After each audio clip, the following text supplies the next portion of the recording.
Hello everybody, this is Cat Coloring, this time with another tutorial, and it's going to be a tutorial for more practiced colorists.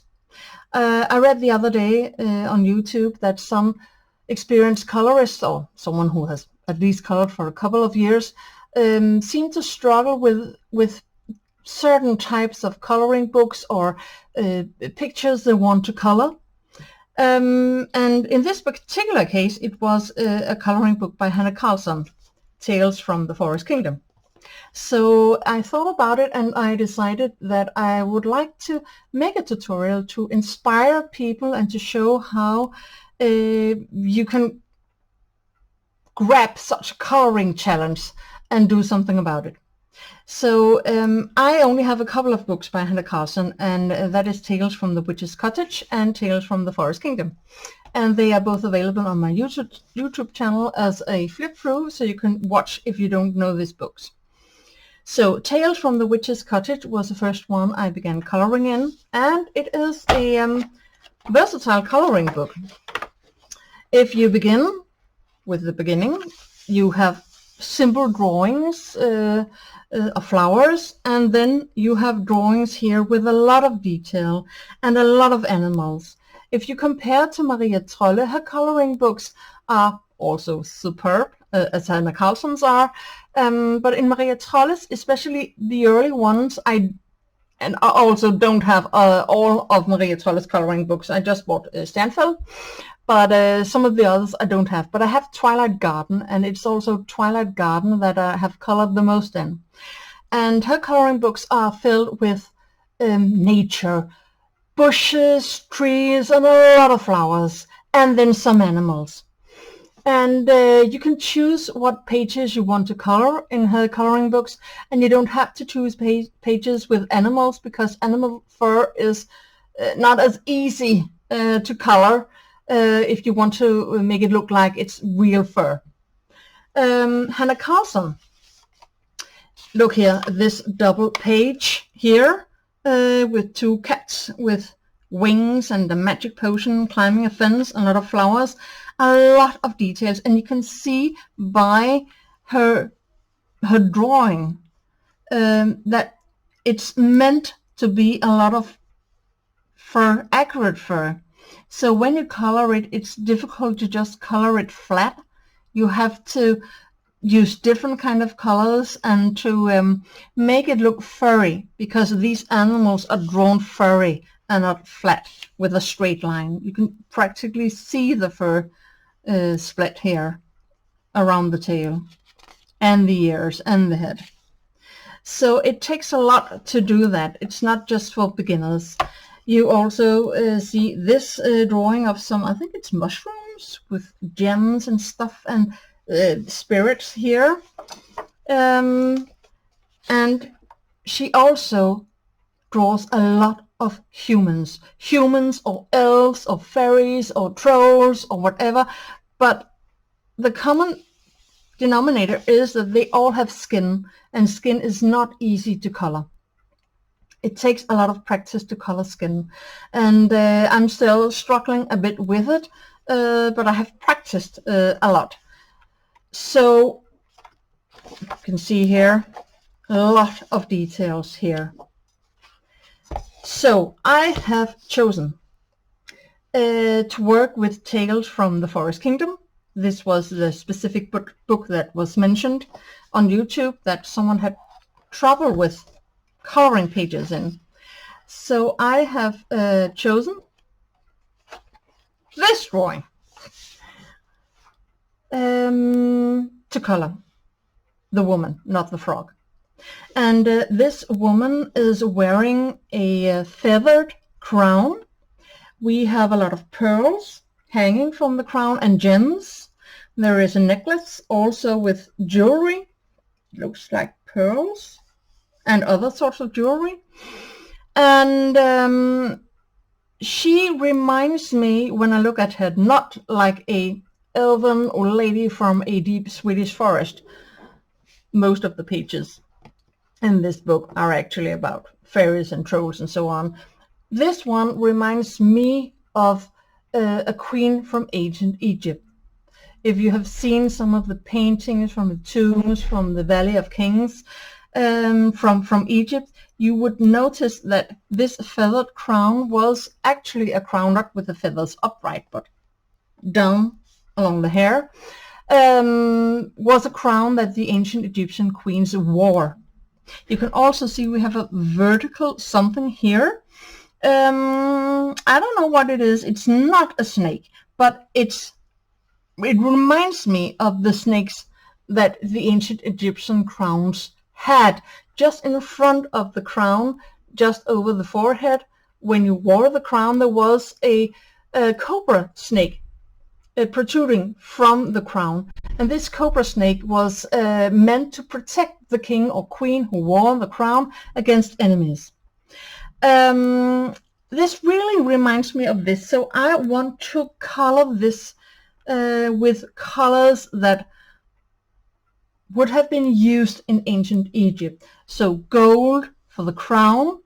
They used a lot of gold and gold paint in these tombs, because gold was the color of the skin of the gods.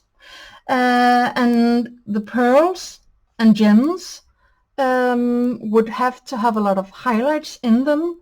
Picture some light coming in from the side. I think the feathers would have to be colored. Looks like real feathers and not made of gold. And the hair, since I picture her from Egypt or somewhere else, oriental, black hair with a lot of shine to it. Dark eyes, red mouth, and also a darker skin tone that I'm used to. I'm more used to lighter skin tones like this and this one. So I will try to figure out what colors I'm going to use, and also, first of all, what brand of color pencils I'm going to use. I have already colored some in her books, and color pencils work in different ways in different books. It depends on the paper, and her paper is rather thick, and it also has a very light yellowish tone.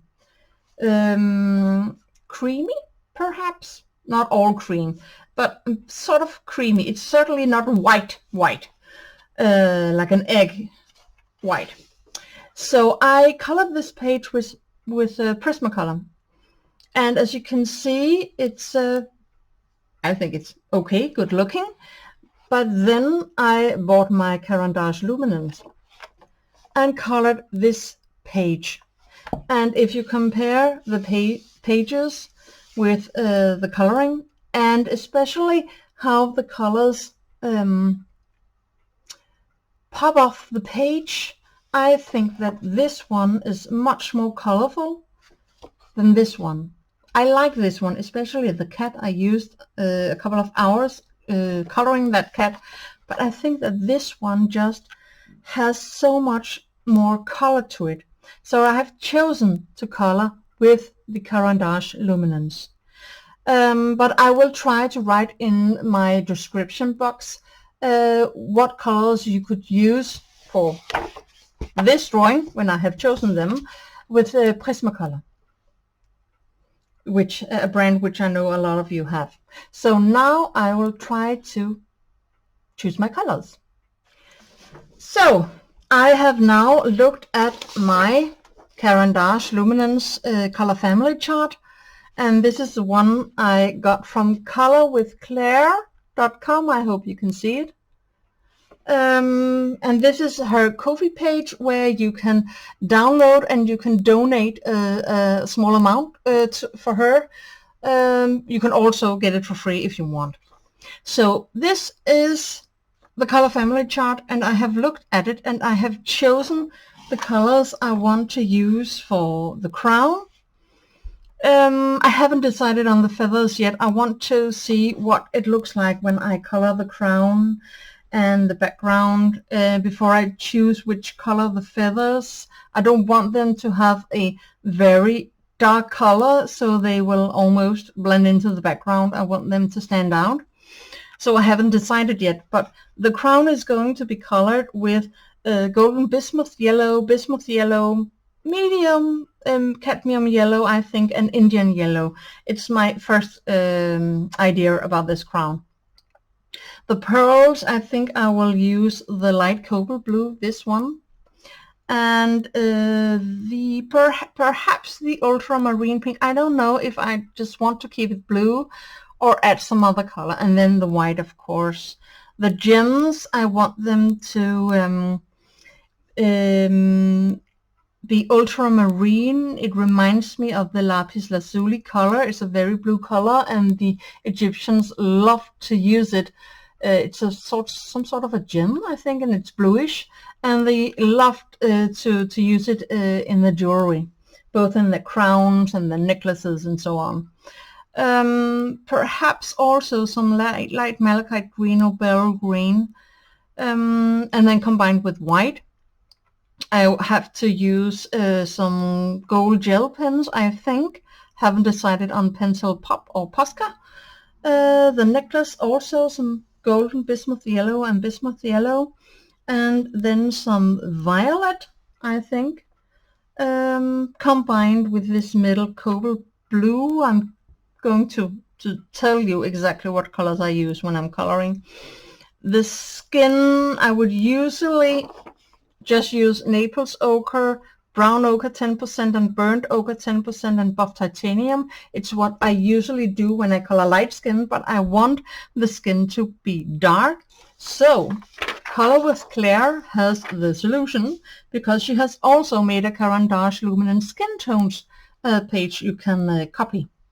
Not copy, you can download it, and then again you can give her donation from her website colorwithclaire.com.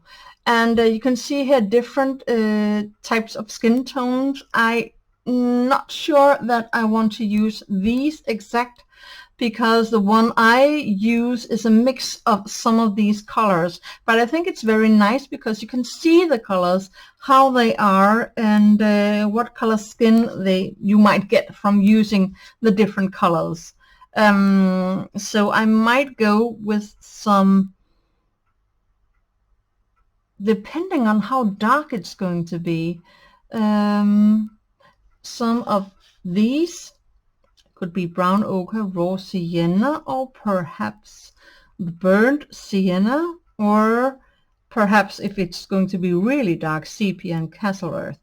We will have to see. I haven't decided quite yet, and I think that I will need to practice on some paper before I begin coloring the skin. Then I'm going to use black for the hair, and one of the very dark browns, castle earth or warm earth, for her eye color. I think I will go with this anthracynone carmine or scarlet red for her lips, and her eyebrows, a mixture of black and brown, I think. So these are my initial thoughts, and they can change while I'm coloring, but I think I will just jump in and hope that I can swim. So I will begin with the gold in the crown, and I will be using the Indian yellow 523, the golden bismuth yellow 820, medium cadmium yellow 520 or 520, and bismuth yellow 810. So I will be using the darker colors, Indian yellow and golden bismuth yellow, for the darker parts of the crown, and for the lighter parts, the medium cadmium yellow, and the most light parts of the crown, the bismuth yellow, and probably combine it with some white or a white gel pen. I haven't decided yet. As this is a coloring tutorial for PRACTISED, I won't be guiding you through it all, but I will be showing you it to music.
as I want some gold to be on the crown, I am going to just use some of my different gold pens on this practice page. This is the Posca gold. I have already tried out. This is a Jelly Roll Metallic from Sakura. This is a yellow Jelly Roll, also from Sakura.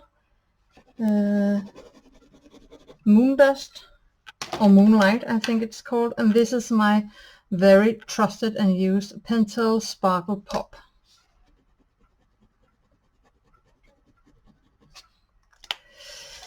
And as you can see here, they have all sorts of yellow and glitter and shine. This is to copper, this is to yellow. This gold I like.